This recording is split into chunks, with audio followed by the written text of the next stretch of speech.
एक छोटे से गांव में एक ईमानदार और मेहनती किसान रहता था। उसका नाम रमेश था। वह गरीब था, लेकिन उसके दिल में अमीरों से ज्यादा ईमानदारी और मेहनत का जज्बा था। उसके पास थोड़ी सी जमीन थी, जिस पर वह खेती करता था। उसकी खेती से जो भी फसल उगती, वह उसे सच्चाई और मेहनत से उगाता और बेचता। रमेश का मानना था कि ईमानदारी से जो भी काम किया जाता है, उसका फल हमेशा मीठा होता है। रमेश का एक सपना था कि वह अपनी मेहनत से इतना संपन्न हो जाए कि वह अपने गांव के अन्य किसानों की मदद कर सके और उन्हें भी ईमानदारी से काम करने का संदेश दे सके।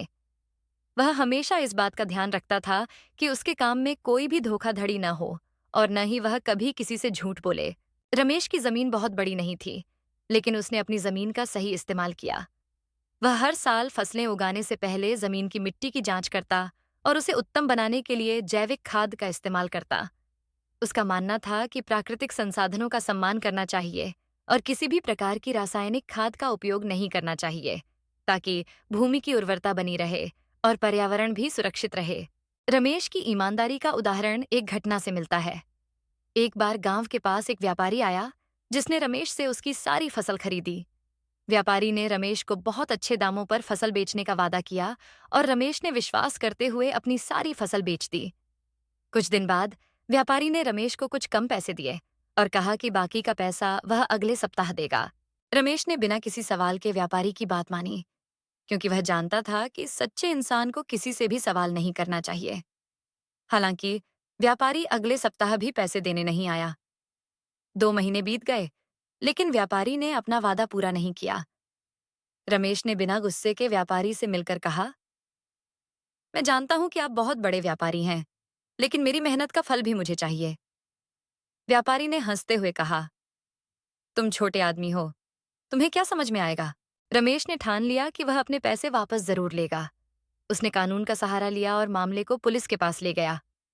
पुलिस ने व्यापारी की जांच की और पाया कि व्यापारी ने न केवल रमेश, बल्कि कई अन्य किसानों से भी पैसे नहीं दिए थे। अंत में व्यापारी को गिरफ्तार कर लिया और उसे अपनी गलतियों का भुगतान करना पड़ा। रमेश को उसकी पूरी राशि मिल गई। इस घटना ने गांव में एक नई जागरूकता पैदा की। अन्य किसान भी अब रमेश से प्रेरित होकर ईमानदारी से काम करने लगे। रमेश की ईमानदारी ने न केवल उसे सफलता दिलाई, बल्कि पूरे गांव के किसानों को एक नई दिशा दिखाई। वे अब जानते थे कि सच्चाई और मेहनत से ही जीवन में सफलता मिलती है, भले ही रास्ता कठिन हो। रमेश का जीवन एक प्रेरणा बन गया। उसने सिखाया कि ईमानदारी के रास्ते पर चलने से कठिनाइयों का सामना करना पड़ता है, लेकिन अंततः जीत उसी की होती है जो सच्चाई का साथ देता है। उसकी जिंदगी एक मिसाल बन गई और आज भी गांव में उसकी ईमानदारी और मेहनत की कहानियां सुनाई जाती हैं। वह एक ऐसा किसान था जिसने न केवल अपनी जमीन से फसलें उगाई, बल्कि उसने अपने कर्मों से एक सशक्त समाज की नींव भी रखी। रमेश ने साबित कर दिया कि सफलता के लिए ईमानदारी और मेहनत ही सबसे महत्वपूर्ण है।